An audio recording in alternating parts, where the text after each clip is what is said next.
Welcome to beauty 143 channel. இன்னைக்கு நம்ம வீடியோல பார்க்க போறது தீராத வறட்டி இருமல் சளியோட ரொம்ப அவதிப்பட்டீங்கன்னா இந்த ஒரு ரெமடியை ப்ரிப்பேர் பண்ணி சாப்பிடுங்க. கண்டிப்பா உங்களுக்கு அதுல இருந்து முழுமையான தீர்வு கொடுக்கும். சிலருக்கு பாத்தீங்கன்னா தொண்டையில அதிகமான சளி இருந்துகிட்டு பேசக்கூட முடியாத அளவுக்கு, அதாவது பேச ஆரம்பிச்சாலே அவங்களுக்கு இருமல் வர ஆரம்பிச்சிரும். அந்த மாதிரி இருக்கக்கூடியவங்களும் அதே மாதிரி சிலர் படுக்கலாம் அப்படின்னு நினைச்சா படுத்த உடனே இருமல் ஸ்டார்ட் ஆயிரும். அந்த மாதிரி இருக்கக்கூடியவங்களுக்குலாம் இந்த ரெமடி பாத்தீங்கன்னா ரொம்ப ரொம்ப நல்லது. சோ ஃப்ரெண்ட்ஸ், இதை எப்படி ப்ரிப்பேர் பண்ணலாம், இதுக்கு தேவையான இன்கிரீடியன்ஸ் என்னென்ன அப்படின்னு சொல்லிட்டு பார்க்கலாங்க. இந்த சேனலுக்கு புதுசா இருந்தீங்கன்னா இந்த சப்ஸ்கிரைப் பட்டன் அழுத்துங்க, அப்படி பக்கத்துல இருக்கிற பெல் பட்டனையும் அழுத்திருங்க. இதுக்கு நான் ஃபர்ஸ்ட் எடுத்துக்கூடிய பொருள் என்ன அப்படின்னு பாத்தீங்கன்னா தேங்காய் பால். தேங்காய் பால் எடுக்கிறதுக்கு நல்ல தேங்காவை கட்டியா அரைச்சு இந்த மாதிரி எடுத்துக்கோங்க. இப்போ இதுல இருந்து நம்ம பால் எடுத்துக்கலாம். நல்ல கட்டியான பாலை எடுத்துக்கிடுவோம். இப்ப பாத்தீங்கன்னா நான் கட்டியா பால் எடுத்து வச்சுட்டேன். இது கூட பாத்தீங்கன்னா ஒரே ஒரு டேபிள் ஸ்பூன் அளவுக்கான தேன் சேர்த்துக்கோங்க.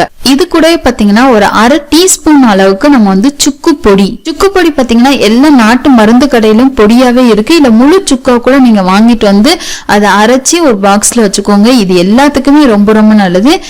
இப்ப இதுல ஒரு அரை டீஸ்பூன் அளவுக்கு கலந்துட்டேன். இப்ப இதை நல்லா மிக்ஸ் பண்ணிக்கலாம்.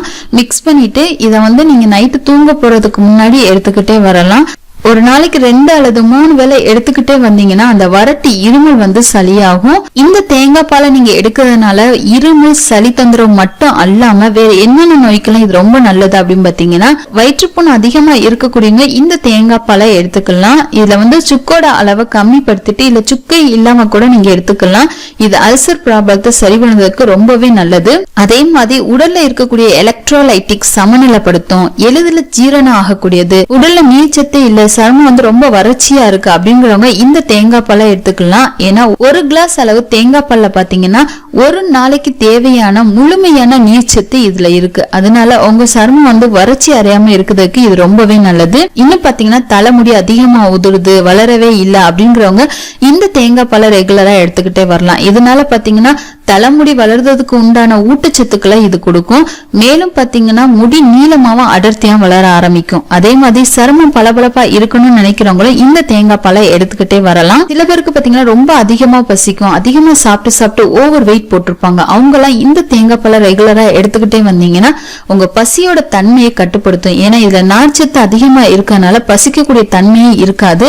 இதனால பாத்தீங்கன்னா உடல் எடை குறைவதற்கு இது ரொம்பவே உதவியா இருக்கும். ரத்த சோகை இருக்கக்கூடியவங்களுக்கு இது ரொம்ப ரொம்ப நல்லது. ஏன்னா ரத்தத்துல இருக்கக்கூடிய அந்த ஹீமோகுளோபினை கூட்டக்கூடிய தன்மை இந்த தேங்காய் பாலுக்கு அதிகமாவே இருக்கு. சோ தேங்காய் பாலை எடுக்கிறதுனால நம்ம உடம்புக்கு இவ்வளவு நன்மைகள் கிடைக்கு. அதனால வாரத்துக்கு 2 அல்லது 3 முறை எடுத்துக்கிட்டே வாங்க. நம்ம உடம்புக்கு தேவையான சத்துக்களை நம்ம தான் கொடுக்கணும். சோ ஃப்ரெண்ட்ஸ், இந்த டிப்ஸ் உங்களுக்கு பயனுள்ளதா இருக்கலாம். பயனுள்ளதா இருந்துச்சுன்னா உங்க ஃப்ரெண்ட்ஸுக்கு இதை ஷேர் பண்ணுங்க. அப்படி இந்த வீடியோ லைக் பண்ண மறக்காதீங்க. Thank you friends.